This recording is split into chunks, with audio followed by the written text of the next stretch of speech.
والصلاة والسلام على من لا نبي بعده وعلى آله وأصحابه الذين أوفوا عهدا أما بعد فأعوذ بالله من الشيطان الرجيم بسم الله الرحمن الرحيم إن الدين عند الله الإسلام اللهم صل على محمد وعلى آل محمد كما صليت على إبراهيم وعلى آل إبراهيم إنك حميد مجيد اللهم بارك على محمد وعلى آل محمد كما باركت على إبراهيم وعلى آل إبراهيم إنك حميد مجيد۔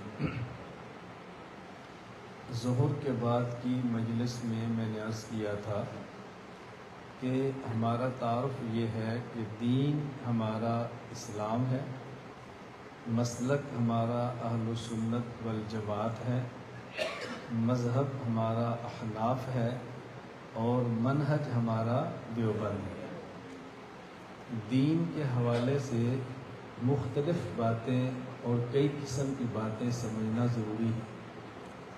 ایک بات میں نے گزارش کی تھی کہ دین قطعیات کا نام ہے، دین قطعیات کا نام ہے۔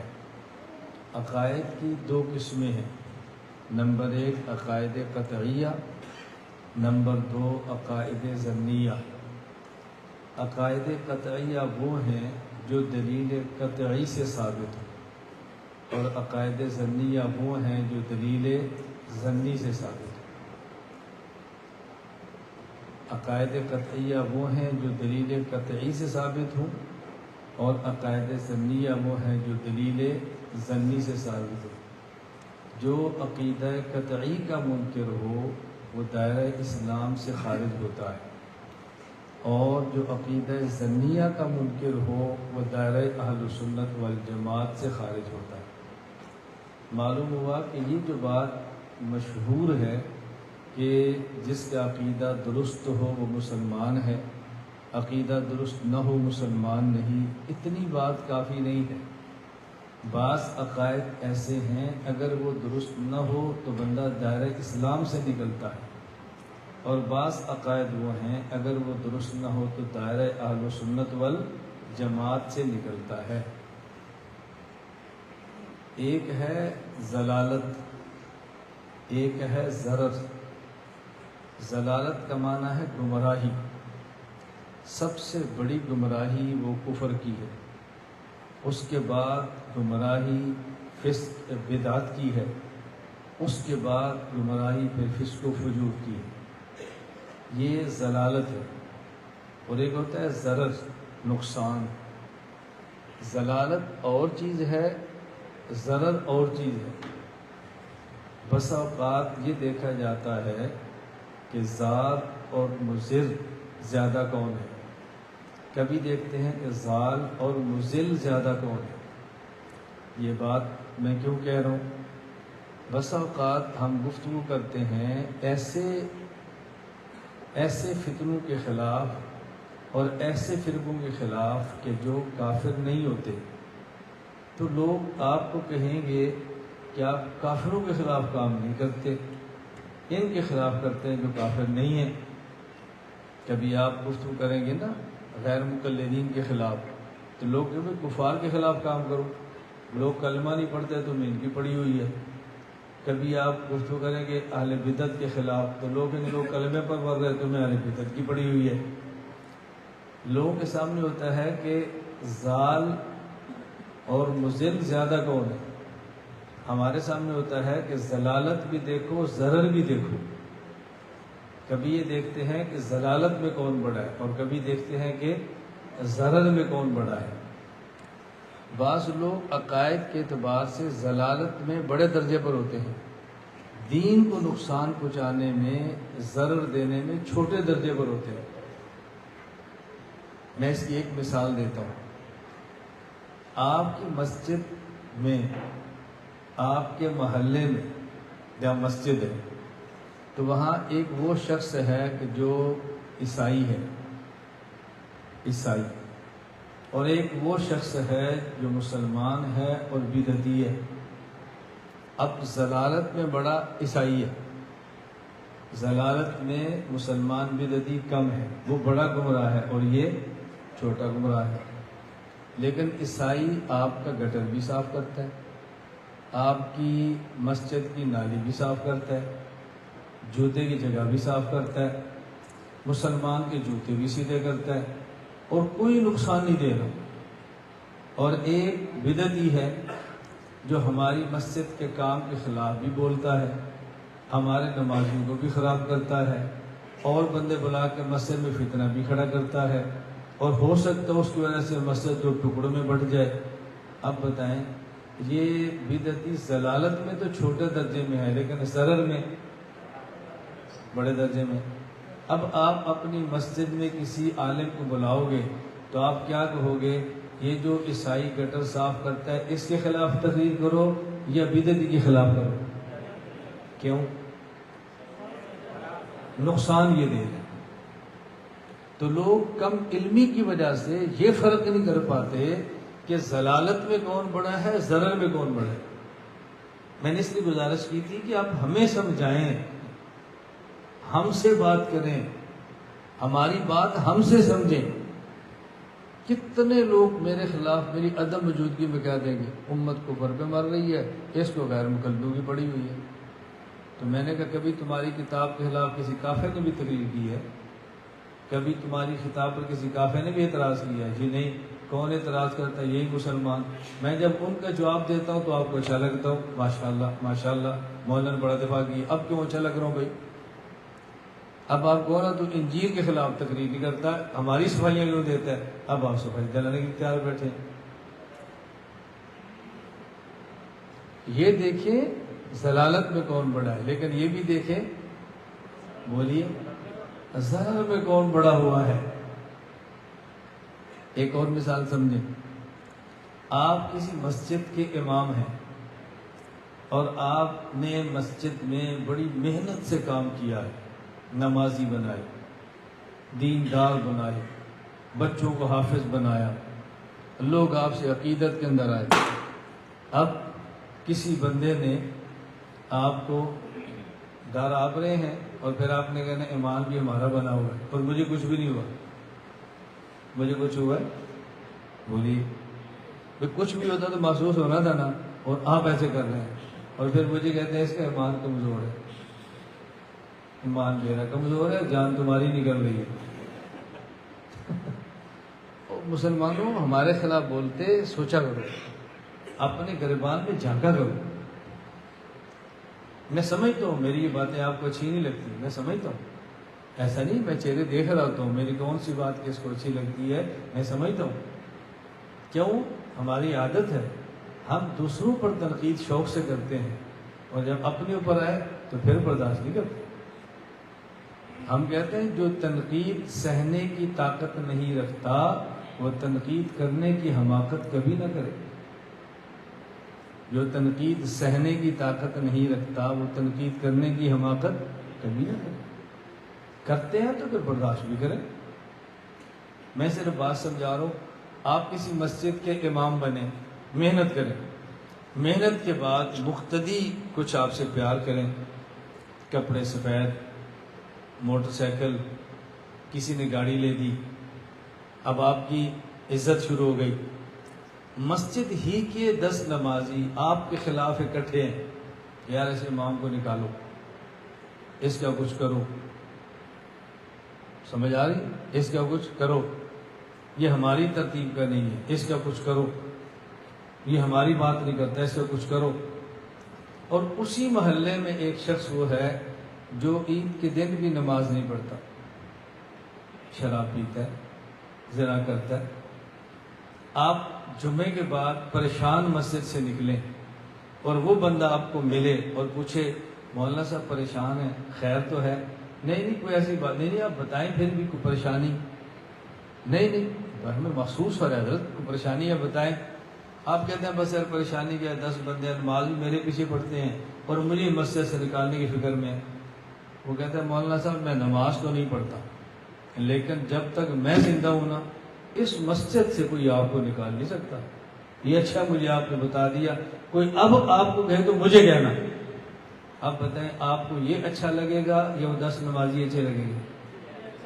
بولیے کیوں؟ یہ تو نماز بھی نہیں پڑھتا. وجہ ضلالت میں یہ بڑا ہوا ہے لیکن ضرر میں وہ بڑے ہوئے. اب آپ یہ نہیں دیکھیں گے کہ گمراہ زیادہ کون ہے، آپ یہ دیکھیں گے میری مسجد اور میرے لیے نقصان دہ زیادہ کون. آپ کو باتیں سمجھ آتی ہیں جب آپ کی مسجد کا مسئلہ بنتا ہے اور ہم عالمی نبی کے وارث ہیں، ہمیں سمجھ آتی ہے جب پورے عالم کے کسی کونے میں مسئلہ بنتا ہے. بس یہ فرق ہے ہم میں اور آپ میں. ہم کہتے ہیں پوری دنیا کو سامنے رکھ کے فیصلے کرو، ضرر کون زیادہ پہنچا رہا ہے، گمراہی زیادہ کون، فرق سمجھو. میں یہ بتا رہا تھا کہ دین نام ہے قطعیات کا. آگے ذہن میں نا، عقائد کی 2 قسمیں ہیں، عقائد قطعیہ، عقائد قطعیہ جو دلیل قطعی سے ثابت ہو، عقائد ظنیہ جو دلیل ظنی سے ثابت ہوں. میں کہہ رہا ہوں ہر عقیدے کا منکر کافر نہیں ہوتا، تو پھر مجھ پر الزام کیوں لگاتے ہیں یہ مسلمانوں کو بھی کافر کہہ رہے ہیں؟ میں تو کہہ رہا نہیں ہوتا. اب دلیل قطعی کون سی ہے، دلیل ظنی کون سی ہے، یہ بحث ہے. میں اتنے مختصر وقت میں اس بحثوں کو تو نہیں چھیڑ سکتا نا. اس کے لیے میں نے مستقل ایک کتاب تحریر کی، اصول عقائد، آپ اس کا مطالعہ فرمائیں. ان الدین عند اللہ الاسلام، دین نام ہے قطعیات کا. یہ دین کا اصلی معنی ہے، اگرچہ کبھی کبھی دین اس اصلی معنی میں وسعت پیدا کر کے احکام پر بھی بول دیا جاتا ہے. وسعت پیدا کر کے احکام پر بھی بول دیا جاتا ہے. اصل معنی اس کا یہ ہے. اس کی بہت ساری مثالیں موجود ہیں. کبھی وسعت آتی ہے وَمَن يَبْتَغِ غَيْرَ الْإِسْلَامِ دِينًا فَلَن يُقْبَلَ مِنْهُ. تو دین نام تھا قطعیات کا، اس کو آپ نے ذہن میں رکھنا. اب میں نے کہا عقائد کی 2 قسمیں ہیں، قطعیہ اور ظنیہ. دلیل قطعی سے ثابت و عقیدہ قطعی، دلیل ظنی سے ثابت و عقیدہ. تو جہاں قطعیات کی بات آئے گی وہاں دین ہوگا، جہاں ظنیات کی بات آئے گی وہاں مسلک ہوگا. جو کہتے ہیں مسلک کی خلاف اختلاف نہ چھیڑو، بھئی مسلک کی اختلاف کہتے کسی ہیں، یہ تو سمجھاؤ نا، یہ تو سمجھاؤ. پھر کہنا کہ نہ چھیڑو. پہلے بتاؤ مسلک کی اختلاف ہے کیا، پھر چھیڑو، پھر نہ چھیڑنے کی بات کرو. میں کتنی تفصیل کے ساتھ بات سمجھا رہا ہوں کہ ادیان کا اختلاف یہ ہے اور مسالک کا اختلاف یہ ہے. ہمارے یہاں کیا ہوتا ہے، پڑھایا جاتا ہے مسالک کو اور عنوان قائم کیا جاتا ہے تقابل ادیان کورس. عنوان تقابل، اور گفتگو ہو رہی ہے اہل بدعت کے خلاف، گفتگو ہو رہی ہے غیر مقلد کے خلاف، گفتگو ہو رہی ہے منکرین حیات کے خلاف. یہ مسلک کا اختلاف نہیں ہے، مسلک کا اختلاف ہے، دین کا اختلاف نہیں ہے. تو مسالک کے اختلاف کو پڑھانا اور عنوان تقابل دین ادیان رکھنا یہ ٹھیک نہیں ہے. تقابل ادیان الگ ہے، تقابل مسالک الگ ہے. اللہ تعالی ہمیں بات سمجھنے کی توفیق عطا فرمائے. اللہ تعالیٰ فرماتے ہیں ان الدین عند اللہ الاسلام، دین اللہ کے ہاں صرف اور صرف اسلام ہے. یہ عند اللہ کا لفظ کیوں بولا ہے؟ دین صرف دین اسلام کیوں ہے؟ باقی ادیان اللہ کے ہاں دین قابل قبول کیوں نہیں؟ اس پہ ہمیں دلائل دینے چاہیے. دین یہود کیوں قابل قبول نہیں؟ دین نصارہ کیوں قابل قبول نہیں؟ صرف دین اسلام ہی کیوں قیامت تک کے لیے دین برحق ہے؟ یہ بات توجہ سے سمجھیں. اگر ہم یہ بات کہیں کہ قیامت تک کے لیے برحق دین وہ ہے، اللہ ایسا روح اللہ پڑھ لیں تو پھر کیا حرج ہے؟ میں اس میں بڑی مختصر بات کرنے لگا ہوں.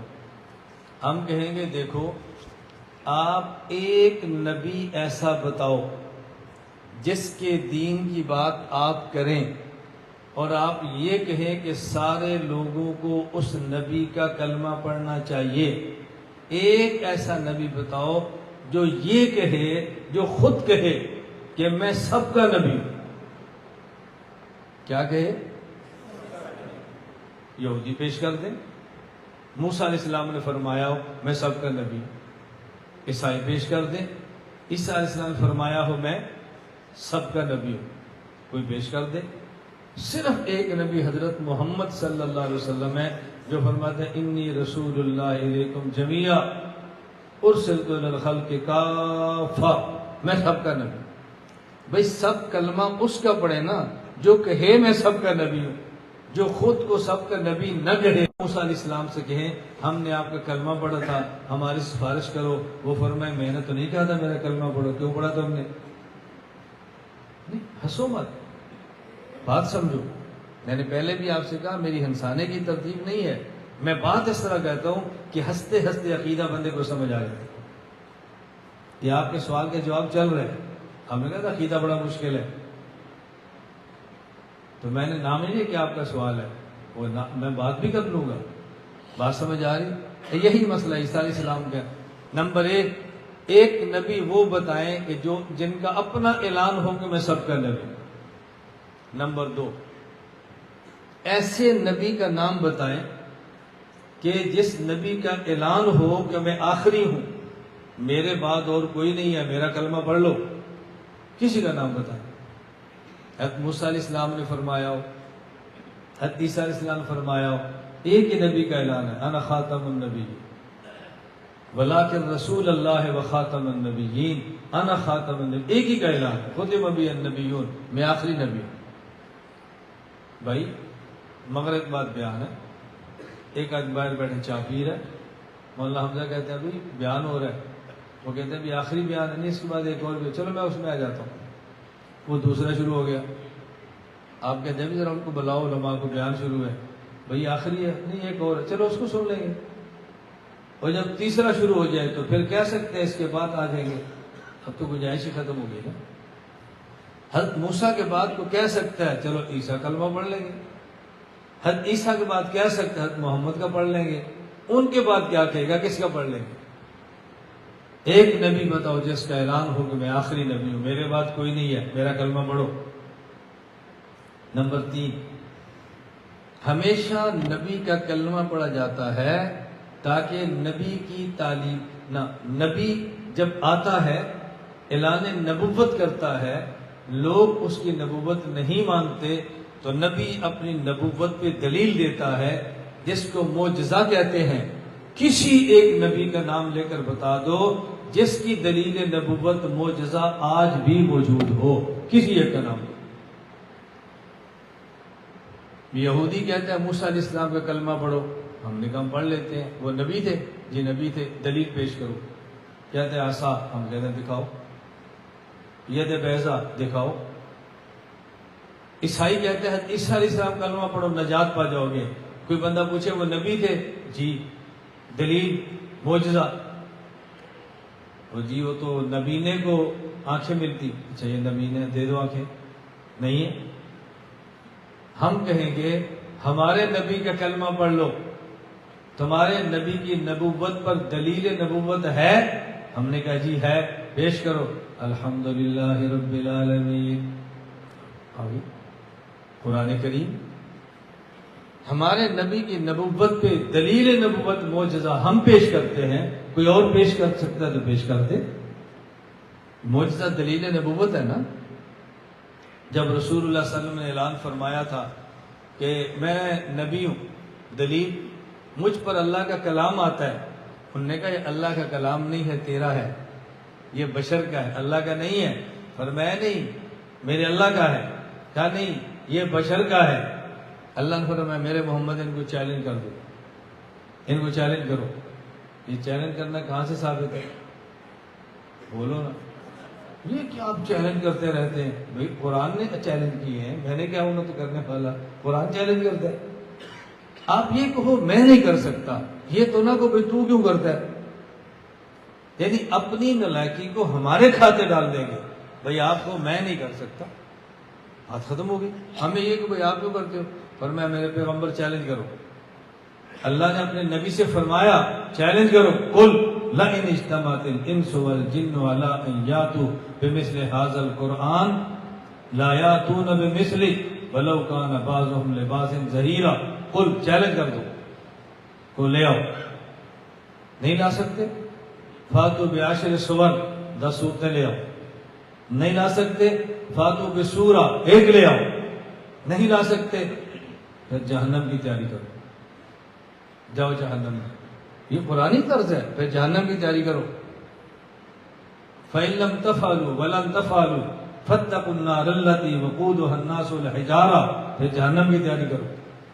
اب بات سمجھو. قرآن رسول اللہ صلی اللہ علیہ وسلم کا معجزہ ہے. توجہ رکھنا. دلیل نبوت ہے. یہ معجزہ کیسے ہے میں سمجھانے لگا ہوں. اللہ کے نبی نے فرمایا یہ قرآن اللہ کا کلام ہے. انہوں نے کہا نہیں یہ بندے کا کلام ہے.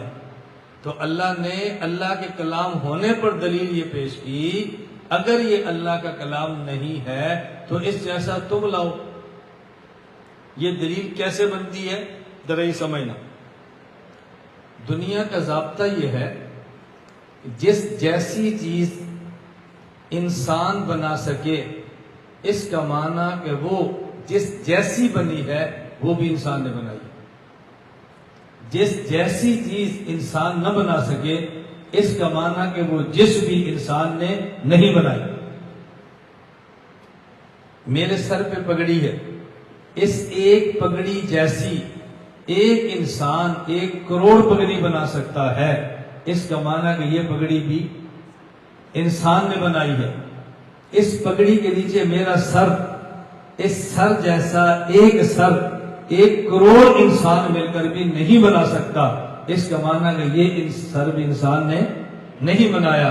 اللہ فرماتے ہیں قرآن تمہارے اللہ کا ہے بشر کا نہیں ہے.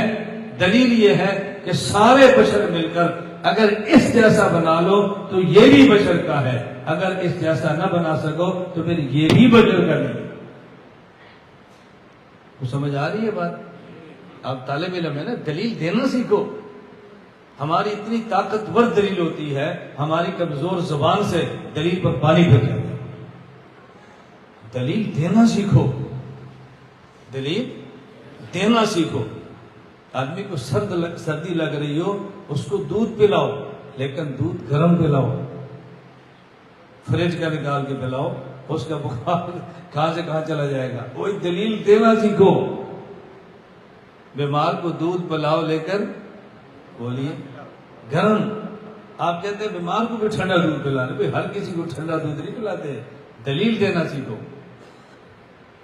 3 باتیں. چوتھی بات سمجھو. کسی بھی نبی کا کلمہ پڑھتے ہیں تاکہ اس نبی کی تعلیمات پر عمل کریں. کوئی ایک نبی بتاؤ جس نبی کی تعلیمات آج بھی محفوظ ہوں. کوئی ایک نبی بتاؤ. یہودی موسیٰ علیہ السلام کا نام نہیں لے سکتا. یہ موسیٰ علیہ السلام نماز پڑھتے تھے تم بھی پڑھو. ہم نے کہا پڑھتے ہیں. بتاؤ کیسے پڑھیں؟ یہ تو پتا نہیں. اچھا اگر عیسائی یہ بات کہہ دے بھائی تم نکاح کرو, ہم نے کہا بھی کیسے کریں؟ وہ کہہ سکتا ہے جیسے عیسیٰ علیہ السلام نے کیا تھا. کہہ سکتے ہیں. ہم کہہ سکتے ہیں جیسے ہمارے حضور نے کیا تھا صلی اللہ علیہ وسلم. ایک نبی کا نام آئے گا حضرت محمد صلی اللہ علیہ وسلم جن کی تعلیمات آج بھی محفوظ ہیں. ان الدین عند اللہ الاسلام. میں نے کہا دین صرف دین اسلام برحق ہے. کیوں؟ اگر کوئی کسی اور دین کی بات کرتا ہے برحق ہے تو ہمارے 4 سوال ہیں.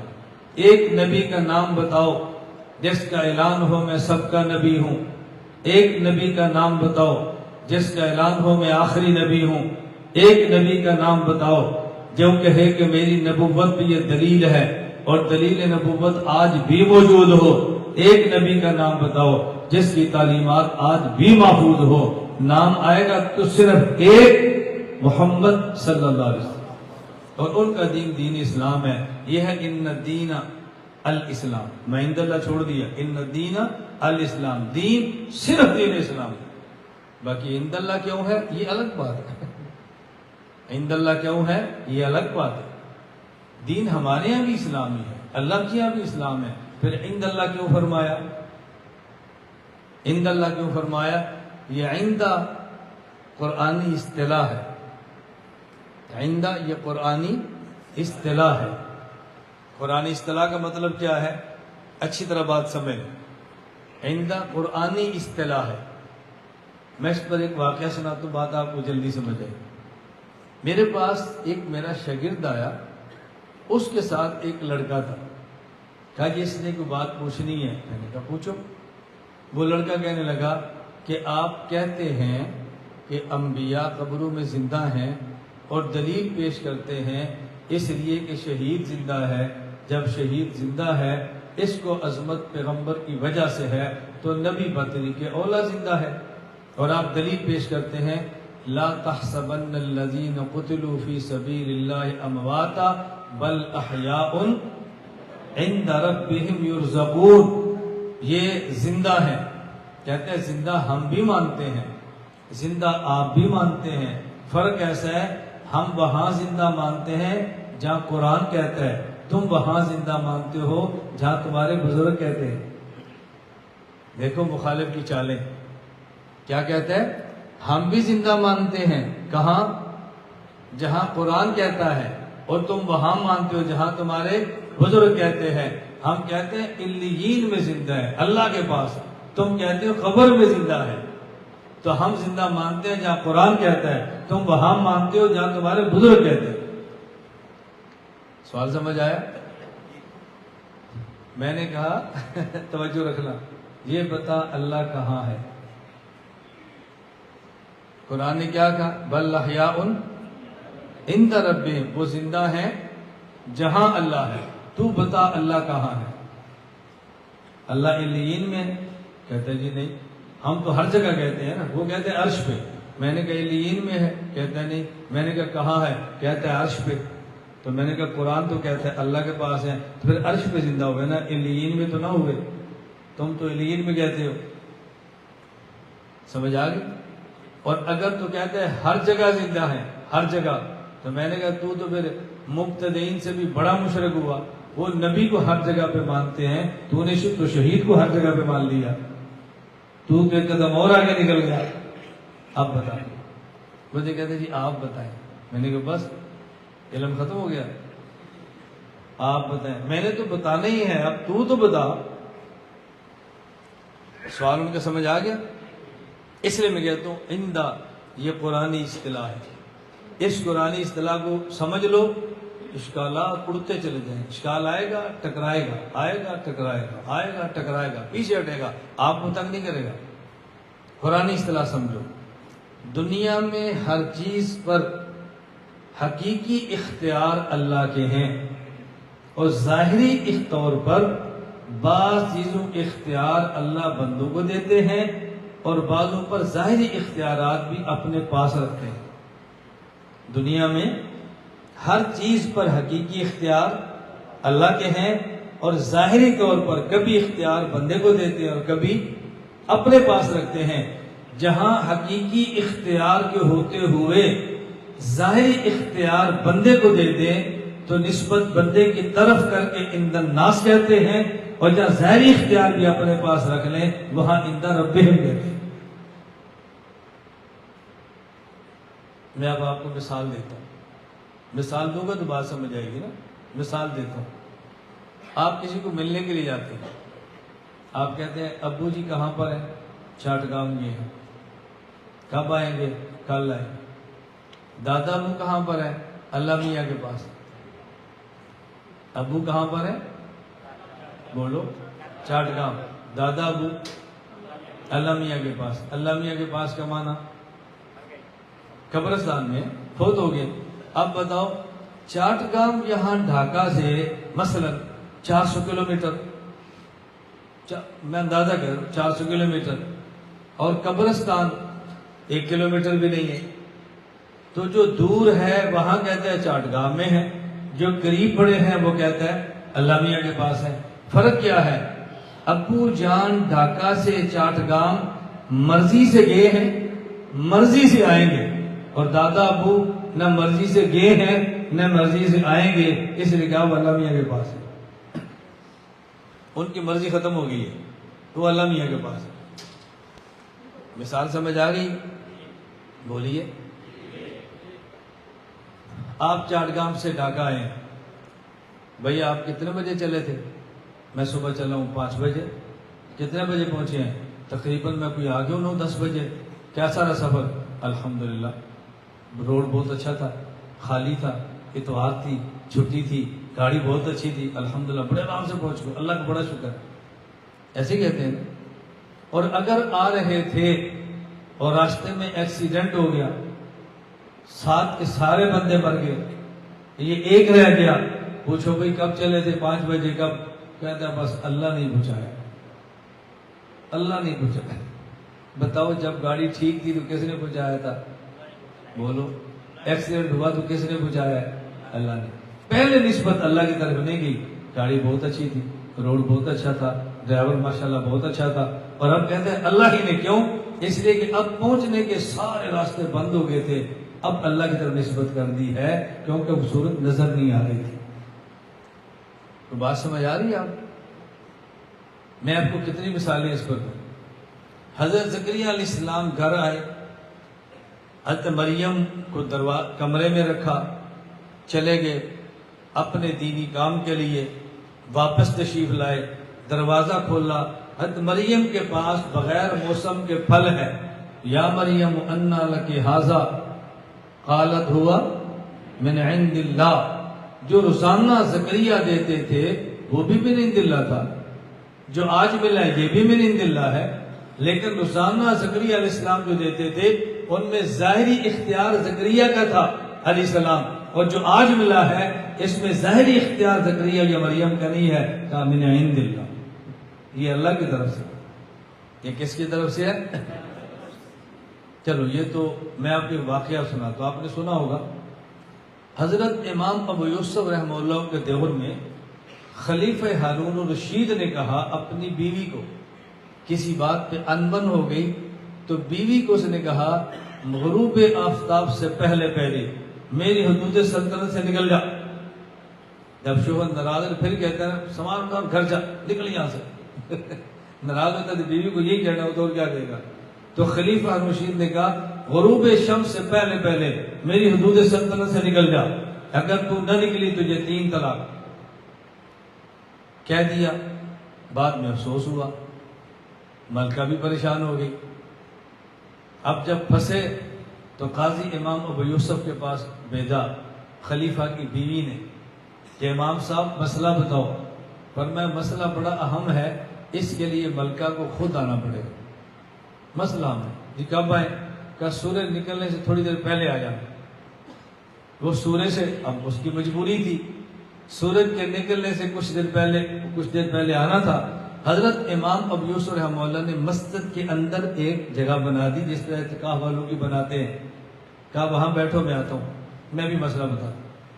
سورج غروب ہوا، امام ابو یوسف نے پوچھا کیا مسئلہ ہے؟ اس نے کہا مسئلے کی ضرورت ہی ختم ہو گئی۔ پر میں ہوا کیا بتاؤ تو صحیح؟ کہا جی یہ مسئلہ ہوا، پر میں گھر جا تجھے 1 طلاق بھی نہیں۔ اس نے کہا کیسے؟ کہا خلیفہ ہارون الرشید نے کہا تھا غروب شمس سے پہلے پہلے میری حدود سلطنت سے نکل جا۔ خلیفہ کی حدود سلطنت وہی ہے جہاں اس کا اختیار ہے، مسجد اس کی حدود سلطنت کے اختیار سے باہر ہے۔ ہم نے غروب شمس سے پہلے تجھے اس کے اختیارات سے باہر نکال لیا تھا۔ بات سمجھ آئی؟ اب بات سمجھو، ان الدین عند اللہ الاسلام، یہ عند اللہ کیوں فرمایا ہے؟ قرآن کریم سورہ یونس غالباً آیت نمبر 15 ہے۔ وَإِذَا تُتْلَى عَلَيْهِمْ آيَاتُنَا قَالَ الَّذِينَ لَا يَرْجُونَ لِقَاءَنَا ائْتِ بِقُرْآنٍ غَيْرِ هَذَا أَوْ بَدِّلْ۔ جب اللہ کے نبی نے قرآن پیش کیا تو مشرکین نے کہا تھا اے نبی اس قرآن میں یا تبدیل کرو یا تغییر کرو۔ کیا کرو؟ یا تبدیل کرو یا تغییر کرو۔ ہم کہتے ہیں تبدیل اور تغییر مترادف ہے، مترادف نہیں ہے۔ یا تبدیل کرو یا تغییر کرو۔ میں پہلے مثال دیتا ہوں پھر تبدیل کا معنی سمجھ آئے گا. میں کبھی پہلے دلیل دیتا ہوں پھر مثال، کبھی پہلے مثال پھر دلیل. وہ دیکھنا ہوتا ہے کہ بات کیسی ہے. بعض باتیں ایسی پہلے مثال نہ دو تو دلیل سمجھ آ ہی نہیں سکتی. مثال سمجھو، آپ بازار گئے، اپنے والد کے لیے جوتی خرید کے لائے. ابا جی کی خدمت میں جوتی کو پیش کیا تو والد صاحب فرمانے لگے یہ بیٹا مجھے پسند نہیں ہے. تو لڑکے نے کہا ابا جی یہ میں اپنے لیے رکھ لیتا ہوں، آپ کے لیے اور لے آتا ہوں. اسے کہتے ہیں تغییر. اسے کیا کہتے ہیں؟ تغییر. چلو ابا جی میں جوتی واپس کر کے اور لے آتا ہوں، اسے کہتے ہیں تبدیل. مترادف ہے، یہ مترادف ہے. اگر جو والد کے لیے جوتی لائے والد کو پسند نہ آئے، وہ جوتی بیٹا خود رکھ لے اور والد کے لیے اور لائے، اسے کہتے ہیں تغییر نالین. وہی جوتی واپس کر کے اور لائے، اسے کہتے ہیں تبدیل نالین. انہوں نے کہا تھا ائت بقرآن غیر ھذا، یہ اپنے پاس رکھ ہمارے لیے اور لا، او بدل ہو یا یہ واپس کر اور لا. یہ اپنے لیے رکھ لے ہمارے لیے اور لے آ، نہیں تو چلو واپس کر کے دونوں کے لیے اور لے آ. ائت بقرآن غیر ھذا، سمجھ آ گئی؟ او بدل. نبی نے کیا فرمایا؟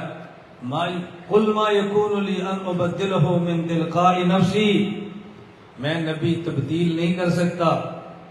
اور تغییر یہ سورۃ الاسراء 15 پارے میں ہے. وَإِن كَانُوا لَيَفْتِنُونَكَ عَنِ الَّذِي أَوْحَيْنَا إِلَيْكَ لِتَفْتَرِيَ عَلَيْنَا غَيْرَهُ. وہاں تغییر کی نفی ہے.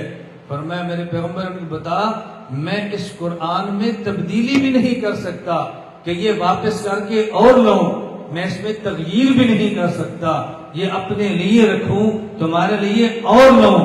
ان الدین عند اللہ الاسلام، جہاں حقیقی اختیار بھی اللہ کا ہو، ظاہری بھی اللہ کا ہو، نسبت بندے کی طرف نہیں اللہ کی طرف ہوتی ہے.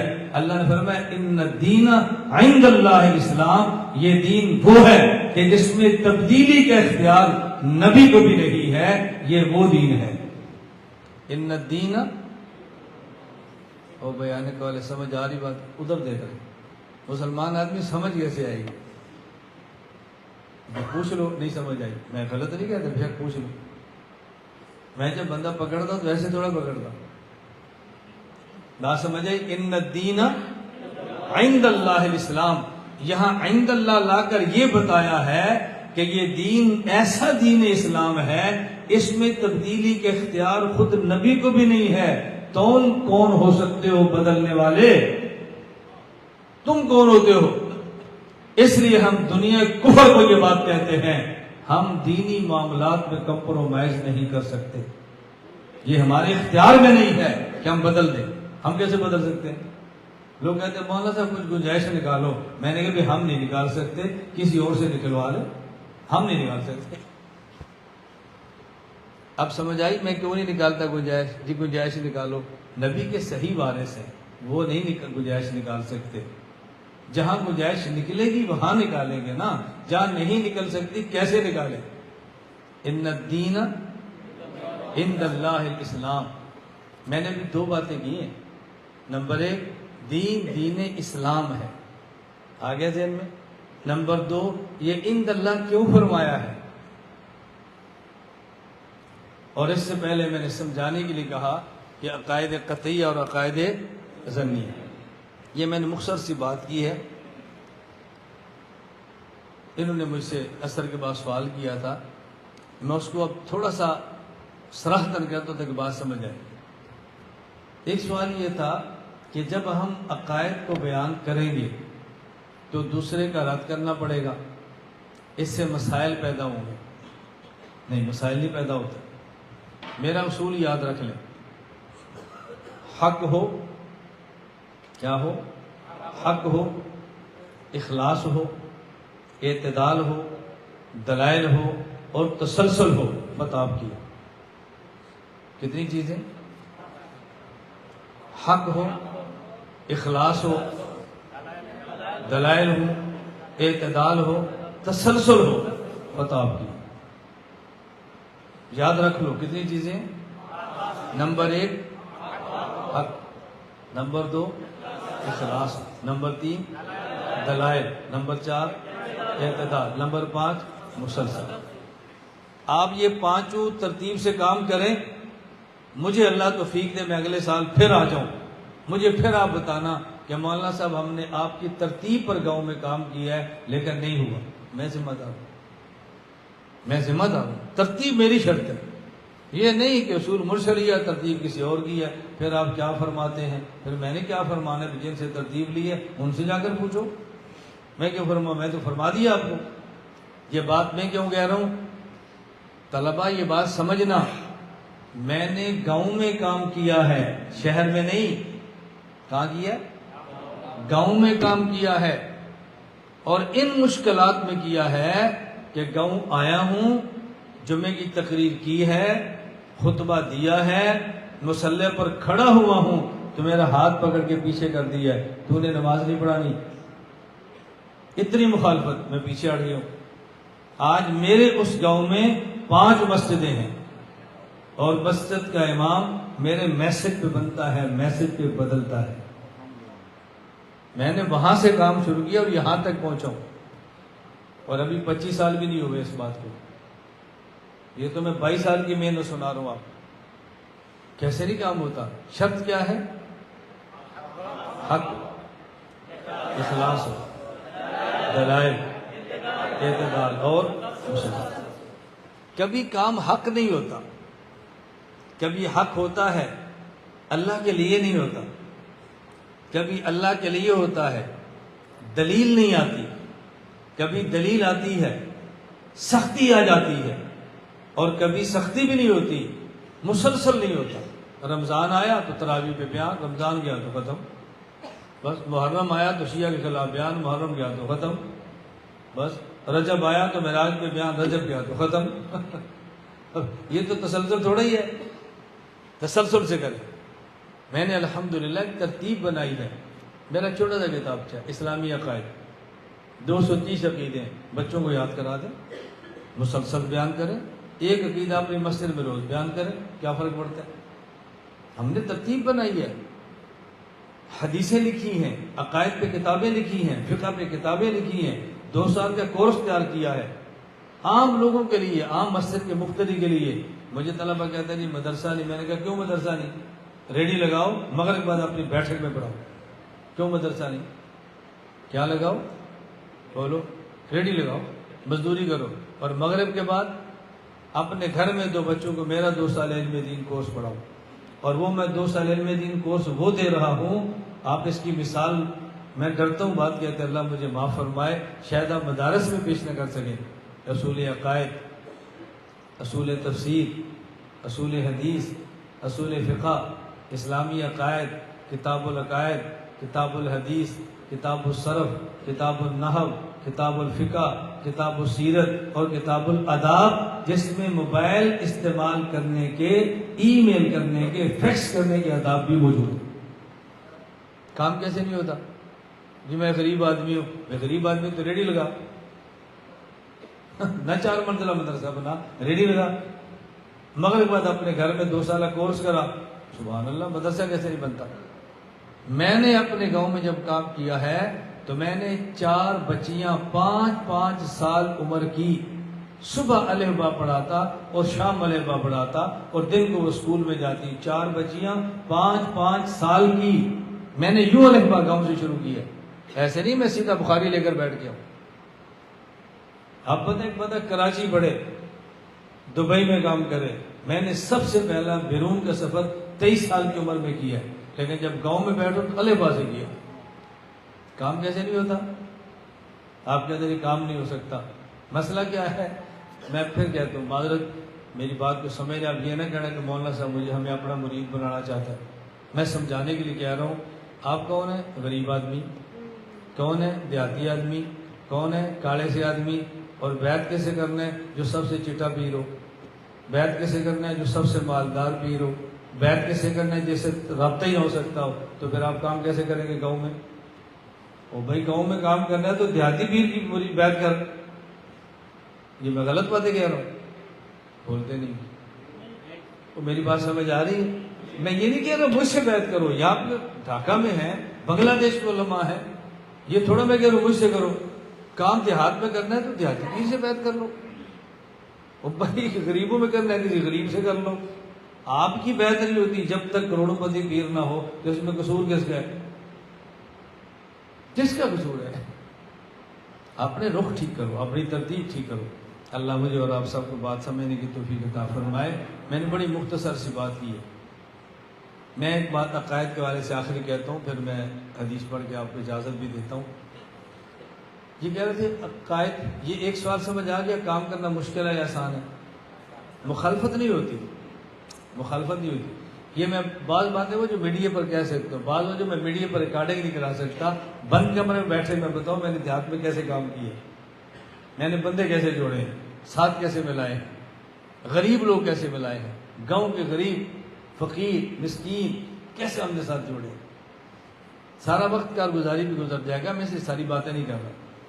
باقی یہ کہنا جی عقائد مشکل ہیں، میں نہیں مانتا، میں نہیں مانتا عقائد مشکل ہے۔ یہ بات توجہ سمجھنا، عقائد مشکل نہیں ہے۔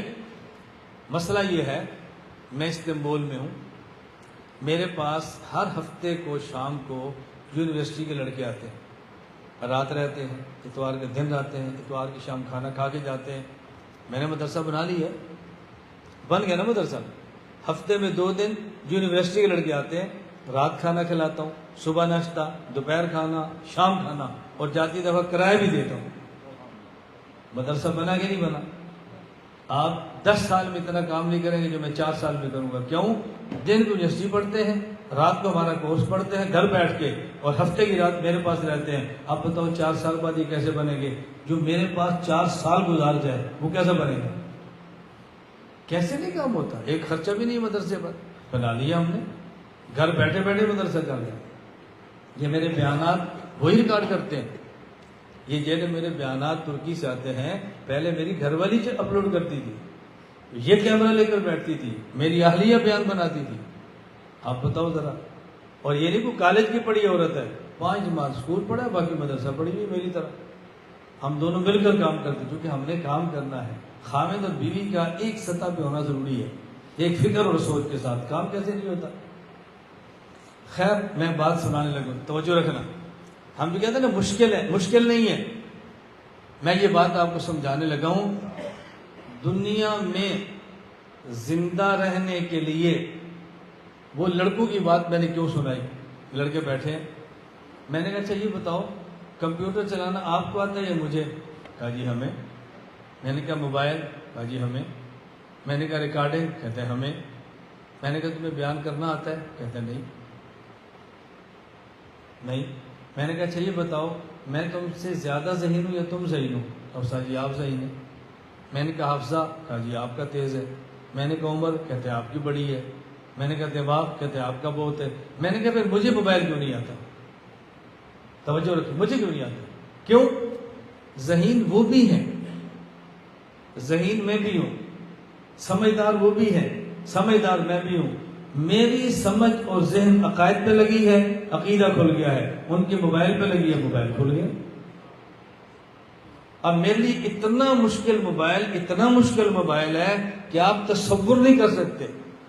یعنی میں بس اوقات آن لائن پوری دنیا سے میٹنگ کر رہا ہوتا ہوں، تو میرے اگر وہ سامنے جو کیا کہتے ہیں LCD لگی ہوتی ہے نا، اگر اس میں تھوڑی سی میرے کیا نام ہے یہ زوم لنک تھوڑا سا ادھر ادھر ہو جائے نا تو میری میٹنگ بند ہے۔ میں تو بس گھر فون کر دوں گھر والے کو، السلام علیکم ذرا جلدی آنا، یہ لنک نکل گیا، وہ ویڈیو بند کر کے آ کے لنک ٹھیک کر دی ہے۔ اب بتاؤ میں اتنا بھی مجھے نہیں پتا کہ اس لنک کو کیسے ٹھیک کرنا ہے۔ کیوں؟ میرا پورا دماغ 24 گھنٹے عقائد پہ لگ رہا ہے، حدیث پہ، تفسیر پہ، فقہ پہ، علوم پہ، 24 گھنٹے۔ میں اپنے ذہن کو اتنا بھی نہیں لگاتا کہ مجھے ہلکا سا میسج بھی آگے پیچھے کرنا آ جائے، ہو گیا چھوڑے۔ تو میں نے کہا بیٹا تمہارا دماغ اس پہ لگا، میرا دماغ اس پہ لگا ہے۔ عقائد مشکل نہیں ہیں، ہم عقائد پہ دماغ اور زبان لگا رہی ہیں۔ میں مثال دیا کرتا ہوں، آپ مجھے دیکھو ذرا، ادھر دیکھو۔ میں کہتا ہوں ادھر دیکھو، آپ بندہ کے ادھر دیکھتے ہیں۔ میری عادت ہے میں بیان روکتا ہوں بھی دیکھ لیں پھر شروع کر دیں گے۔ توجہ سے دیکھیں، یہ ہاتھ ہل رہا ہے کہ نہیں؟ بولیے، ہل رہا ہے نا؟ اچھا میں اس ہاتھ کو ہلانا چھوڑ دوں، ابھی سے لے کر فجر تک ایسے پڑا رہنے دیں، صبح مشکل سے لے گا نا؟ بولیے، اور اگر 5 دن ہاتھ پڑا رہے تو پھر نہیں ہلے گا۔ کیا مطلب ہاتھ ہلانا مشکل ہے؟ ہاتھ ہلانا بہت آسان ہے، میں نے ہلانا چھوڑ دیا، بس مشکل ہو گئی۔ عقیدہ اتنا آسان ہے، اتنا آسان ہے، اتنا آسان ہے جس کا آپ تصور بھی نہیں کر سکتے۔ فرق یہ ہے کہ ہم عقیدہ نہ بیان کرتے ہیں، نہ سنتے ہیں، نہ اس پہ محنت کرتے ہیں۔ مشکل نہیں ہے، میں صرف ایک مثال دے رہا ہوں، ورنہ میں تو پوری گھنٹوں اس پر بات کرتا ہوں سمجھانے کے لیے کہ عقیدہ مشکل ہے، عقیدہ آسان ہے۔ مشکل نہیں ہے، بہت آسان ہے، بہت آسان ہے، بہت آسان ہے۔ میں آپ طلبہ سے پوچھتا ہوں، یہ جو ہمارے عقائد ہیں ان کو کیا کہتے ہیں؟ ضروریات۔ کیا کہتے ہیں؟ عقائد کو ضروریات دین کہتے ہیں نا، ضروریات، یہ جمع ضروری ان کی، یہ ضرورت ان سے ہے۔ ضرورت ان کسے کہتے ہیں؟ جو بہت اہم ہو یا اہم نہ ہو۔ تو جو چیز جتنی اہم ہوگی اللہ اس کو اتنا مشکل کریں گے، اتنا آسان کریں گے، تو پھر مشکل کیسے ہوگی؟ آپ کہتے ہیں تقدیر بہت مشکل ہے، بہت مشکل ہے، میں تقدیر کا معنی کروں؟ بتاؤ۔ اللہ کے علم میں تھا کہ بندے کو میں اختیار دوں گا اور یہ کام کرے گا، تو اللہ نے لکھ دیا کہ بندہ یہ کام کرے گا، یہ تقدیر ہے۔ مشکل ہے؟ بولیے، آپ کو مشکل کیوں لگ رہی ہے؟ آپ سمجھیں تقدیر کا معنی کیا ہے کہ چونکہ اللہ نے لکھا ہے لہذا ہونا ہے۔ اب اشکال ہے، لکھا تھا قتل تو کرنا تھا، لکھا تھا چوری تو کرنا تھا، لکھا تھا مارنا تو مارنا تھا، بندے کے اختیار کیا؟ یہ تقدیر کا معنی نہیں ہے۔ وجر القلم بما هو کائن الی یوم القیامہ، تقدیر کیا ہے؟ وجر القلم بما هو کائن، جو ہونا تھا وہ قلم نے لکھا ہے۔ ہم کیا کہتے ہیں؟ جو لکھا ہے وہ ہونا ہے۔ تو اشکال شروع ہو گیا نا۔ اشکال کیوں ہو رہے ہیں؟ بھائی میرے مقدر میں لکھا تھا چوری کرنی ہے تو میں نے کرنی ہے۔ ہاں، میرے مقدر میں لکھا تھا میں نے چوری کرنی ہے، نہیں، میرے مقدر میں لکھا تھا اختیار دیں گے یہ چوری کرے گا لہذا لکھ دو۔ اب لکھے ہوئے کے خلاف نہیں ہو سکتا، چونکہ اللہ کا علم غلط کیسے ہوگا؟ بات سمجھ آ گئی؟ اس لیے الفقہ الاکبر اٹھاؤ نا، امام صاحب نے کیا لکھا ہے اس کے بارے میں؟ امام صاحب فرماتے ہیں ہم جو تقدیر مانتے ہیں نا، یہ مانتے ہیں بالحکم دون الوصف۔ آپ اٹھاؤ نا کہ کیسے مانتے ہیں؟ امام صاحب فرماتے ہیں تقدیر کا معنی یہ نہیں ہے اللہ کہتے ہیں قتل کرو لہذا بندہ کرتا ہے، اس کا معنی یہ نہیں چوری کرو لہذا بندہ کرتا ہے، اس کا معنی ہے وصف، اللہ نے اختیار دیا ہوتا ہے کہ چوری کرے گا، اللہ لکھ دیتے ہیں کرے گا، اس لیے نہیں کرتا کہ خدا نے لکھا ہے لکھے گا مفاد ہے۔ اب بتاؤ تقدیر مشکل ہے؟ وما تشاءون الا ان یشاء اللہ، لوگ کہتے ہیں وہی ہوگا جو اللہ چاہے گا، تو جب اللہ ہی نہیں چاہ رہا ایمان لائے تو بندہ کیسے لائے گا؟ اب پھنس گئے۔ اتنا آسان ہے مشیت کا معنی۔ میں نے کہا مشیت کا معنی پتہ کیا ہے؟ مشیت کا معنی یہ ہے اللہ نے چاہا میں بندے کو اختیار دوں، چاہے تو کفر کر چاہے تو ایمان لا۔ اللہ نے چاہا کہ میں بندے کو اختیار دوں، چاہے تو کفر کر چاہے تو وما تشاءون الا ان یشاء اللہ۔ یہ بندہ کفر کیوں کر رہا ہے؟ بولو، اللہ نے چاہا تھا میں اختیار دے دوں، اللہ اس کو اختیار دینا نہ چاہتا کبھی نہ کر سکتا۔ یہ ایمان کیوں لا ہے؟ اللہ نے چاہا ایمان لا، اللہ نے چاہا میں اختیار دوں، ایمان لانا چاہے تو لیا۔ یہ اس لیے لا رہا ہے کہ اللہ نے چاہا تھا کہ اس کو اختیار دوں، اللہ اختیار نہ دیتے کبھی نہ کرتا۔ یہ ہے ما تشاء۔ اب بتاؤ مشیت مشکل ہے؟ کیا مشکل ہے؟ آپ مجھے عقیدہ پڑھانے دیں، میں دیکھتا ہوں عقیدے پر اشکال کیسے ختم ہوتے ہیں۔ ہم نے تو علم الکلام کیسے پانی کی طرح آسان کر دی۔ میں نے ان کو واقعہ سنایا کہ مجھے پرسوں یا ترسوں صبح چاٹگام وزیری مدرسے میں فجر کے بعد ایک بندہ شہر سے آئے ملنے کے لیے، میں بہت حیران ہوا، سلام لیا اور السلام علیکم وعلیکم السلام، جی میں نے ملنا ہے. میں وہیں کھڑا ہو گیا. میں نے کہا فرمائیں. غریب سا آدمی تھا. کہتے ہیں بہت غریب ہوں, میرا بہت جی چاہتا تھا پاکستان آ کر ملوں, اتنا کرایہ نہیں ہے پاکستان آ. دعا کرتا تھا ملاقات ہو. 16 سال سے آپ کو سن رہا ہوں. آپ کی ساری کتابیں میں نے ڈاؤن لوڈ کر کے اپنے پاس رکھی ہیں. اگلا جملہ سننا. جملہ کہتا ہے آپ کی خوبی یہ ہے آپ پتھر کو پانی کی طرح پگھلا کر پلا دیتے ہیں. بندہ نہ سمجھنا چاہے تب بھی سمجھ آ جاتا ہے یہ جیری کے بازار کا بندہ کہہ رہے ہیں, اور آپ تو ڈھاکہ کے پڑھے لکھے لوگ ہو. سمجھنے کی نیت تو کرو نا. میں آپ ساتھ آیا ہوں, میں 6 دن رہ کے چلا جاؤں گا, آپ عقیدہ سیکھ ہی نہیں رہے, آپ عقیدے کی کتاب پڑھ ہی نہیں رہے, آپ عقیدے کا میدان ہی لگا رہے, اور پھر کہتے ہیں بہت مشکل ہے. بھائی جو کہتے ہیں آسان ہے اس کو بولنے دو نا, پھر مشکل رہ جائے تو ہمیں کہنا. تو میری گزارش سمجھ آ رہی ہے؟ میری بات کو آپ محسوس نہ فرمانا. اب ایسے آپ محسوس فرما رہے تو میرا کچھ فرق نہیں پڑتا. میں محسوس نہ فرمانا کہہ رہا ہوں کہ آپ کا نقصان ہوگا, اس لیے کہہ رہا ہوں محسوس نہ فرمانا. آپ یہ سے ہم نے محسوس کر لیے تو پتہ نہیں دوبارہ آئے گا ہی نہیں, یہ ڈر رہا ہے. ڈرنا ہم سے کیا بھی فقیر, ہم تو بات سمجھا رہے ہیں آپ کو. مجھے آپ بتاؤ, ہر بندہ یہ بات نہیں کہتا کہ جس کا جو فن ہے اس فن میں اس پر اعتماد کیا جائے. کہتے ہیں کہ میرا فن کیا ہے جی عقائد, تو مجھ پر اعتماد کرو نا, پھر کیوں نہیں کرتے؟ اپنے بارے میں کہیں گے بھئی ہمارا فن ہے, ہمارا کام ہے, اعتماد کرو, اور جب میرا ہوگا اس پر تبصرے کریں گے بھئی مجھ پر بھی اعتماد کر لو. تمہارے کام پر میں اعتماد کر لیتا ہوں, میرے کام پر آپ اعتماد کر لو, ایک دوسرے پر اعتماد کر لو تو کام بڑھ جائے گا یا کم ہوگا؟ یہ اللہ میں بات سمجھنے کی توفیق عطا فرمائے. اب سمجھ آ گئی؟ مشکل ہے یا آسان ہے؟ جہاز چلانا مشکل ہے یا آسان ہے جی؟ یہ جملہ ٹھیک, مشکل ہے ہمارے لیے, یہ ہمارے لیے کہنا ٹھیک ہے. جس بندے کو چلانا آتا ہے جہاز بھی آسان ہے, جس کو چلانا نہیں آتا سائیکل بھی مشکل ہے. ایسے اب سمجھ لیں عقائد آسان ہے یا مشکل ہے؟ جو عقائد سیکھتا ہے, جو عقائد پہ بولتا ہے, جو عقائد کو سمجھانے کی کوشش کرتا ہے تو اس کے لیے بہت آسان ہے. اور جس نے اس کو ہاتھ ہی لگانا مشکل ہے اس کے لیے اور مشکل ہے.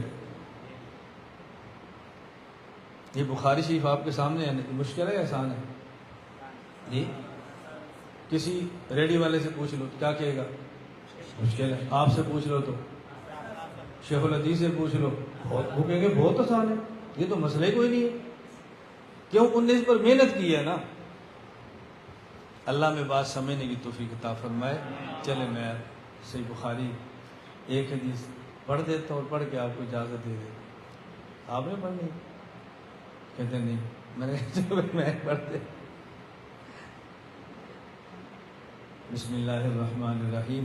اللہم صلی علی محمد وعلی آل محمد کما صلیت علی ابراہیم وعلی آل ابراہیم انک حمید مجید. اللہم بارک علی محمد وعلی آل محمد کما بارکت علی ابراہیم وعلی آل ابراہیم انک حمید مجید. آخری حدیث ہے.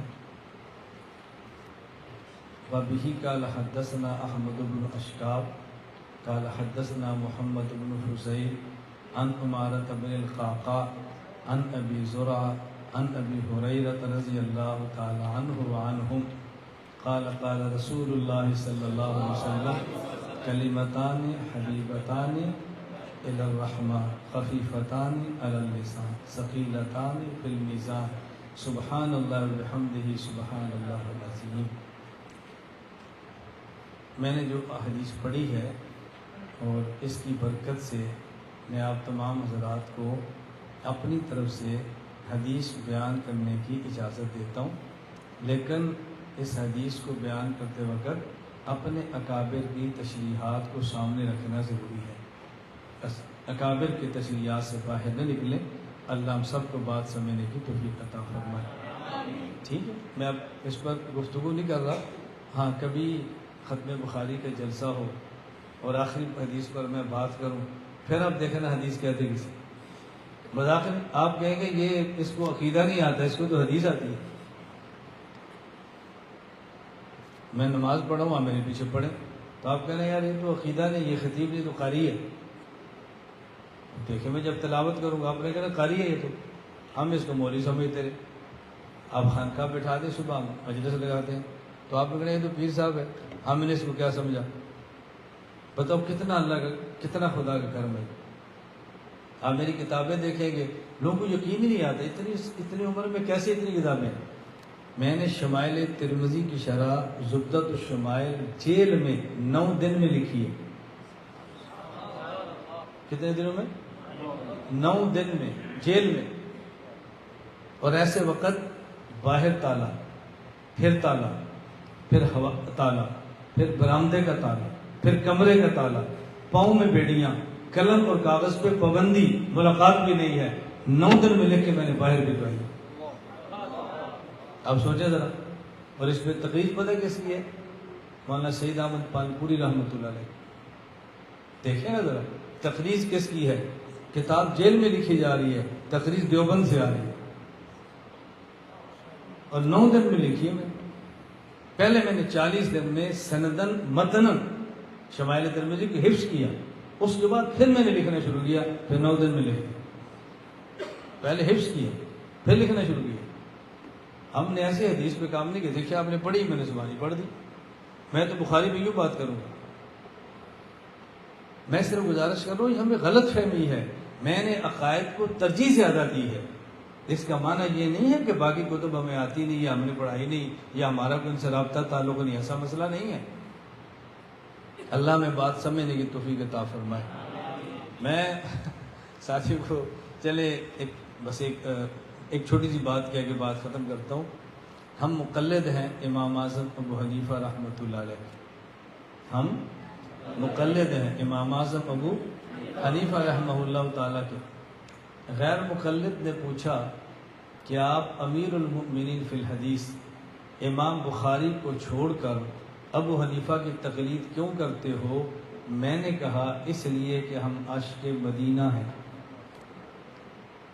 اس لیے کہ ہم امام بخاری کی بجائے ابو حنیفہ کی تقلید کیوں کرتے ہیں؟ اس لیے کہ ہم عاشق مدینہ ہیں. اگر ڈھاکہ سے مدینہ منورہ فلائٹ جائے اور 5 گھنٹے میں جائے اور دوسری فلائٹ 1 گھنٹے میں جائے تو آپ کس فلائٹ پہ جانا پسند کرو گے؟ کیوں؟ عاشق مدینہ ہیں. عاشق چاہتا ہے میرے معشوق تک مجھے جلدی پہنچاؤ. امام بخاری کی تقلید کرتے تو امام بخاری سے ہم کہتے ہمیں مدینہ لے جاؤ، تو امام بخاری مدینہ لے کر جاتے. وَبِهِ قَالَ حَدَّثْنَا أَحْمَدُ بْنُ أَشْكَابٍ قَالَ حَدَّثْنَا مُحَمَّدُ بْنُ فُضَيْلٍ عن عمارة بن القعقاع عن ابی زرعہ عن ابی ہریرہ. لو مدینہ آ گیا. قال قال رسول اللہ. ہم نے امام ابو حنیفہ سے کہا مدینہ جانا ہے، کہا چلو. عن انس بن مالک قال قال رسول اللہ. عن عبداللہ بن انیس قال قال رسول اللہ. عن عبداللہ بن ابی اوفا قال قال رسول اللہ. عن عائشہ بنت عجرت قالت قال رسول اللہ. عن جابر بن عبداللہ قال قال رسول اللہ. امام بخاری 5 سٹاپ لگاتا ہے، ابو حنیفہ نان سٹاپ لگاتا ہے. ہم ابو حنیفہ کی تقلید کیوں کرتے ہیں؟ کیوں کرتے ہیں؟ یہ ہے ختم بخاری. کیسے عوام ساتھ نہیں چلتی. آپ ختم بخاری میں وہ بحثیں چھیڑ دیتے ہیں جس کو عوام کو پتہ ہی نہیں، اور آپ بخاری اتنی مضبوط کر دیتے ہیں جس کا فائدہ پھر غیر مقلد اٹھاتے ہیں. پھر عوامی اجتماع نہ رکھو، طلباء کا رکھو. عوام کو لانا ہے تو عوام کو سمجھاؤ نا بخاری پہ، کہ عوام کو پتہ چلے بھئی یہ کیا ہو رہا ہے. بات سمجھ آ رہی؟ نہیں سمجھے؟ آپ مدینہ کے امام کی بجائے کوفہ کے امام کی تقلید کیوں کرتے ہو؟ آپ بولیے. مدینہ کے امام کی بجائے کوفہ کے امام کی تقلید کیوں کرتے ہو؟ اس لیے کہ با ادب ہے. اس لیے کہ با ادب ہے. امام اعلان کرتا ہے صف اول میں نماز پڑھو. ایک آدمی دروازے سے گزر کے جاتا ہے، ایک دروازہ دیوار پھلانگ کے جاتا ہے صف اول میں، جو دروازے سے گزر کے گیا با ادب ہے، جو دیوار پھلانگ کے گیا وہ بے ادب ہے۔ ہم مدینہ کی بجائے کوفے والے امام کی تقلید کرتے ہیں، کیوں؟ اس لیے کہ با ادب ہیں۔ اللہ کے نبی نے فرمایا انا مدینۃ العلم والی بابھا فمن اراد المدینہ فلیات الباب۔ یہ شہر علم مدینہ میں ہے، شہر علم کا دروازہ کوفہ میں ہے، دروازے سے گزر کے آنا با ادب کا کام ہے۔ دروازے سے گزر کے آنا بولیے نا کس کا کام ہے؟ یہ میں نہیں کہتا، یہ بخاری کہتا ہے۔ ابن حجر اسقلانی نے ہدی الساری مقدمہ فتح الباری میں لکھا ہے، امام بخاری کہتے ہیں اقمت بالحجاز ستۃ اعوام، حجاز میں 6 سال رہا ہوں، لا احصی کم دخلت الی کوفہ، کوفہ کتنی بار گیا مجھے یاد ہی نہیں ہے۔ المرکز الاسلامی کے طالب علم کو اٹھا لو تو کتنے سال یہاں پڑھا ہے؟ کہے گا 8 سال۔ دروازے سے کتنی بار گزرا ہے؟ کہا جی یاد ہی نہیں ہے۔ منزل پہ رہنا یاد ہوتا ہے، دروازے سے گزرنا یاد نہیں ہوتا۔ بخاری منزل کے بارے میں کہتا ہے اقمت بالحجاز ستۃ اعوام، دروازے کے بارے میں کہتا ہے لا احصی کم دخلت الی کوفہ۔ بخاری مدینہ کو منزل مانتا ہے، کوفہ کو دروازہ مانتا ہے۔ ہم مدینہ کو منزل مانتے ہیں، کوفہ کو دروازہ مانتے ہیں، یہی بخاری کہتا ہے۔ یہ کون کہتا ہے؟ وہی کون کہتا ہے؟ وَبِي قَالَ حَدَّثَنَا مُحَمَّدُ بْنُ فُضَيْلٍ کوفہ، احمد بن اشکاب کوفہ، محمد بن فضیل کوفہ، عن عمارہ بن کوفہ، عن نبی فضیل کوفہ، عن آگے قال قال ابو ہریرہ۔ اب آگیا مدینہ۔ بخاری ڈائریکٹ مدینہ نہیں جا رہا، وایا کوفہ جا رہا ہے۔ ہم بھی ڈائریکٹ مدینہ نہیں جاتے، وایا کوفہ جا رہے ہیں۔ یہ بخاری کا طرز ہے۔ یہ کس کا طرز ہے؟ آپ بٹھاؤ نا عوام، میں دیکھتا ہوں کیسے غیر مقلد بنتی ہے، اور پھر ہمیں کہتے ہیں اس کو پتہ ہی نہیں کیسے کام ہوتا ہے۔ بھئی تم نے سنا ہے مجھے کبھی سنا ہے؟ اس بخاری کا درس مجھے دینے دو نا، میں آخری حدیث پہ بولتا ہوں نا، پھر آپ کو سمجھ آئے گی کہ تقلید ہوتی کیا ہے، عوام کو علم کیسے سمجھ آتا ہے۔ بات کرنا سیکھو، آپ طلبہ ہیں، بات کرنا سیکھو، بات کرنا سیکھو۔ کو سمجھ آ رہی میری بات؟ اب بتاؤ میں اگر میں یوں بخاری شروع کر دوں کوئی غیر مقلد رہ جائے گا؟ کوئی رہ جائے غیر مقلد؟ سوال ہی پیدا نہیں ہوتا۔ مجھے نہیں پتا میرے پاس یہاں پر ہے کہ نہیں، میں تو کچھ چیزیں محفوظ نہیں رکھتا، چھوڑ دیتا ہوں۔ مفتی زرولی صاحب رحمۃ اللہ علیہ تھے، تو حضرت میرا ایسے ایک دن بیان تھا اور بخاری پر تھا، حضرت پیچھے تشریف لے آئے مفتی زرولی صاحب، مجھے نہیں پتا پیچھے آ کر بیٹھے، میں بخاری پہ بول رہا تھا، حضرت پیچھے تشریف لے آئے، اور جب آئے تو پتہ نہیں ہے،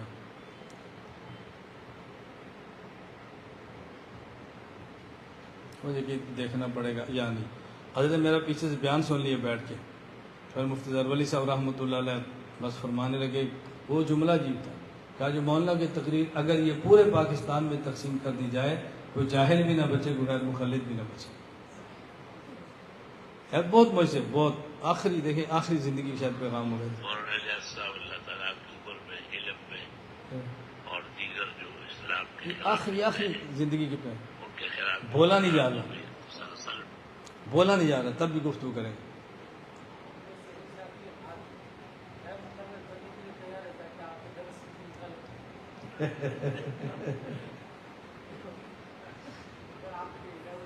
میں نہیں سمجھا۔ نہیں جزاک اللہ، وہ تو میں ویسے آپ کی خدمت میں عرض کر رہا ہوں نا۔ میں نے عنوانات پہ، میں نے ابھی جس کورس کا نام لیا نا آپ کے سامنے، میں نے ابھی ذکر کیا کہ میں نے کورس تیار کیا۔ میں تو کیونکہ پاکستان میں نہیں تھا، جو ہی تیار ہوا پھر میری عادت ہے، میں نے فوراً حضرت مفتی عثمانی صاحب دامت برکات کی خدمت میں باہر سے بھیجا، میں نے کہا میں کورس بھیج رہا ہوں، میں چونکہ دور ہوں، حضرت کا پھر فوراً میرا خیال یہ دے السلام علیکم ورحمۃ اللہ تعالیٰ وبرکاتہ۔ مجھے کو پتہ نہیں کہاں سے جا، یہ دیکھیں میں خبروں پر تاج بھی ہے کہ میں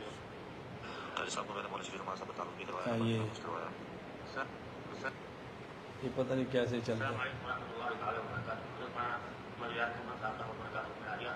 آپ کا آپ کا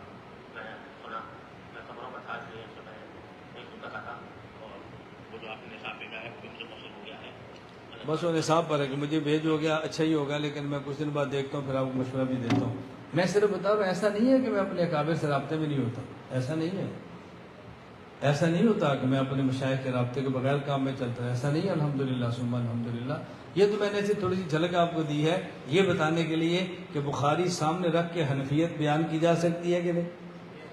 بولو، کی جا سکتی؟ کیوں نہیں کی جا سکتی؟ کی جا سکتی۔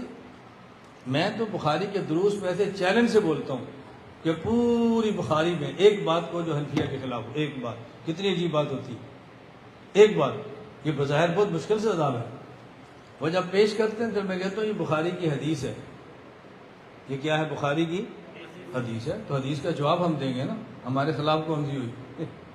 اور یہ مسئلہ ہے، میں نے کہا بخاری کہ تم مقلد ہو، یہ تو فقہ البخاری فی تھا، تم تو فقہ کے منکر ہو، تم فقہ کیوں پیش کرتے ہو؟ تو ہمارے خلاف بات کرو، چلتے جاؤ پوری بخاری میں۔ اللہ ہم سب کو قبول فرمائے۔ بس جو گفتگو کافی ہے، باقی ہمارے 2-4 دن ہیں وہ چلتے رہیں گے۔ آخری دن کب رکھا آپ نے؟ نہیں اتر وقت کب وقت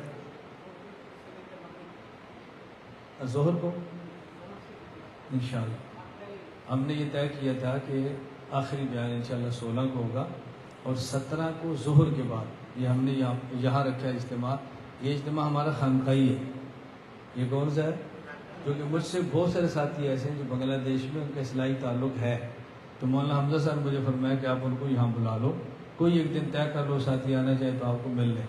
تو پھر ہم نے طے کیا کہ انشاءاللہ 17 تاریخ ظہر کی نماز کے بعد وہ مجلس ہوگی، وہ خالص خانقاہی مجلس ہوگی، سمجھتے ہیں؟ وہ خانقاہی مجلس، آپ کو وقت ہو تو آپ شرکت کریں، نہ وقت ہو تو اپنے کام کریں۔ جو ہمارے ساتھی ہیں بس وہ تشریف لائیں گے۔ اللہ مجھے اور آپ کو عمل کی توفیق عطا فرمائے۔ اب جتنے طلبہ بیٹھے ہیں ہم انشاءاللہ مصافحہ کریں گے، لیکن مصافحہ آپ کو پتہ ہے میں کرتا ہوں، میں مصافحے کا انکار نہیں کرتا، لیکن ترتیب ذہن میں رکھیں۔ بس اس کو اٹھا لیں، یہ ٹیبل اٹھا لیں آپ،